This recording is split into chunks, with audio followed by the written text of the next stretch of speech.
بسم الله الرحمن الرحيم. هنتكلم النهارده ازاي نقيس بالافوميتر اعرف القرايه بتاعه كل المعده اللي عندي مطلعه قد ايه امبير.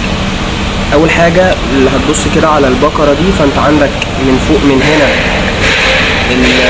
ده اللي هو الامبير، فانا بجيب المؤشر على الامبير يعني، وليكن كده في الاوف عايز اجيبه بقى على الايه كده، انا جبته على الامبير. بعمل ازاي؟ بجيب مثلا زي ما احنا عملنا في الفيديو، جبنا الفيشه بتاعه الصاروخ وحطينا جبنا الفيشه دي كده فيشه عشان احنا نستعملها في ان احنا نعمل التست بتاعنا. فانا بجيب ده بحطه على واحده من الفيشه بتاعت من البلاجن بتاع الصاروخ، والتاني على البلاجن بتاع الصاروخ. بعد كده باجي جاي حاطط دي هي اللي انا هشغل منها الصاروخ. بعد كده اشغل الصاروخ عادي.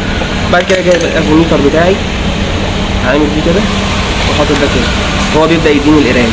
ابص هنا الاقيه بيديني القرايه. طبعا الاحظ ان في حاله الستارتنج التيار بتاع الصاروخ هيبقى عالي، تلاقيه تقريبا كان 2 وشويه، وبعد كده بيبدا يرجع للريتد كارنت بتاعه عادي. نفس الكلام لو عايز اقيس هنا هلاقي نفس الكلام. بس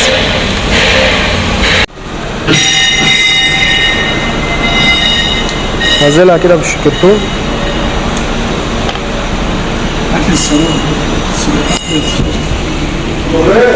اي ماشي، حطها عندك. والمطرقه بتاعتك ولا بشير؟ نعم؟ المطرقه حط المفتاح على الترابيزه. تعالى انت بقى عشان تقيس هنا بقى.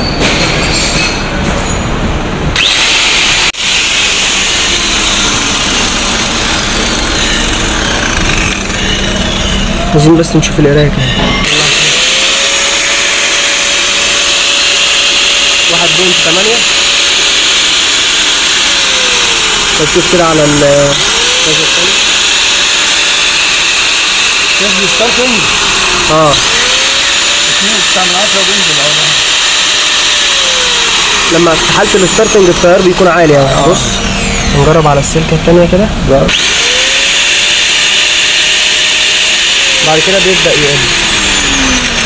الستارتنج بيبقى ياخد ثواني كده.